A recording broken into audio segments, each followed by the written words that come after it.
Hi there, I'm Dr. Martin Benfield, GP partner here at Tallgrove Group Practice, and I thought it might be interesting to post a video describing what's been happening here over the last 9 weeks since the coronavirus lockdown happened. So it's 20th of May today, and about 9 weeks ago we were facing what was psychologically quite hard. We were expecting to have to manage a lot of people who are very ill in the community and potentially care for a number of people who'd be dying at home with the virus. So while that was going on, we were told we weren't to see anybody at the surgery face to face unless we really had to try and reduce spread, which meant that about 6 weeks of our rota was wiped out overnight. All the appointments were booked for follow-ups, for general reviews, for diabetic clinics, family planning things, injections, minor ops, all wiped out and changed to phone appointments. We had the same PPE issues that you've probably seen on the news. We've given a couple of boxes of masks with expiry date of 2017 crossed out, a couple of rolls of very flimsy plastic aprons that I found out a few days ago. If you go outside in the wind, having done a home visit, will fly up in your face, so I'm now aware of that. We were never given any face shields or goggles, so we've had to source those ourselves, never given any scrubs.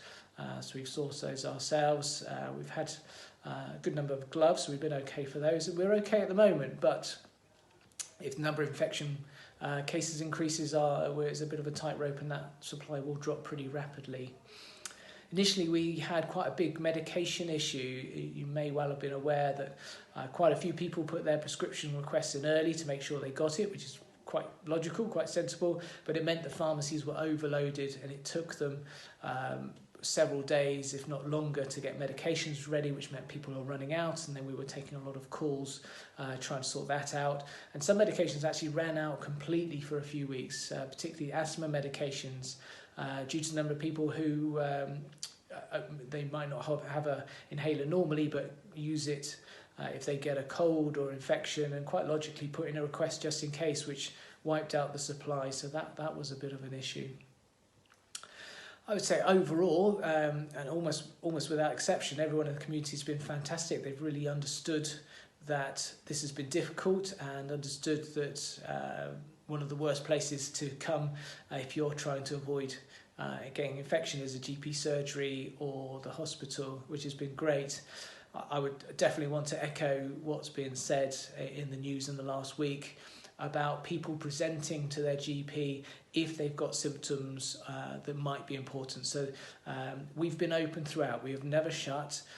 We've been doing phone calls every day. We can see people if required, face to face. So if you've got any symptoms that you think, for example, might be a cancer, you've got to let us know. If there's symptoms that might be heart related or stroke-like symptoms, you've got to let us know. And obviously if there's anything really urgent like crushing chest pain and shortness of breath or stroke symptoms, you've got to go straight to A&E. They are still open and they are assessing people like normal. You've got to see somebody if that occurs. So where are we now? So we've changed our appointment system. If I show you our screen here, if you can see that, I've squashed it down a bit so you can't see any patient names, but that's everything that's black or red. Our appointments, this is for next week. They're all appointments available. They will all open up on the day. There was my headpiece. Looks like I'm selling stuff, but this is what I'm wearing pretty much all day long. We've got my video camera there, so we can change our phone appointments to video consultation if we need to.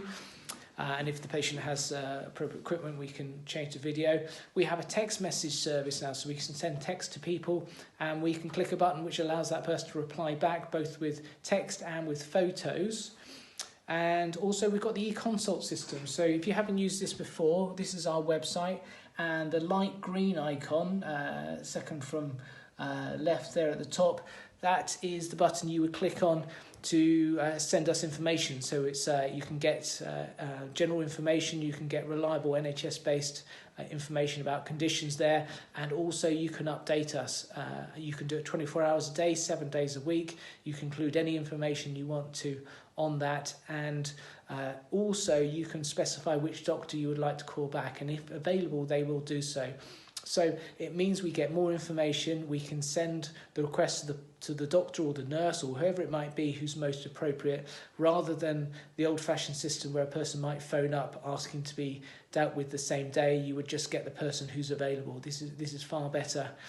Obviously not everyone can use it, and not everyone has the capability, but that's okay, because if most people use it who can, then it means that people getting through on the phone get through very quickly. So I really hope everyone uses that as often as they can. What else have we got? Well, I guess we're doing a lot of medication reviews spontaneously, where rather than people coming in or booking for one, if we see a medication's requested and there are things that could be asked or done, we were doing that spontaneously. We've done a lot of phone calls to vulnerable groups in the community, people at high risk, people on the shielding list, checking they're okay, they've got their medications, making sure they're shielding themselves properly. So we spent a lot of time doing that as well. I guess the only other things to say is that the hospital are open for referrals, although it's definitely different. For most referrals, we are sending a kind of advice referral to the specialist, who are replying back within a few days with further guidance, and then only accepting the referral. There's nothing left that we could possibly do. We're a bit limited on what investigations we can arrange. We're not really supposed to be organising anything routine, and a lot of things like the routine scans aren't happening at the moment. But anything urgent, and we can set in place things for later. So I hope this was interesting. I'm aiming to put up a few more videos that might be of use in other ways. Okay, thanks, bye.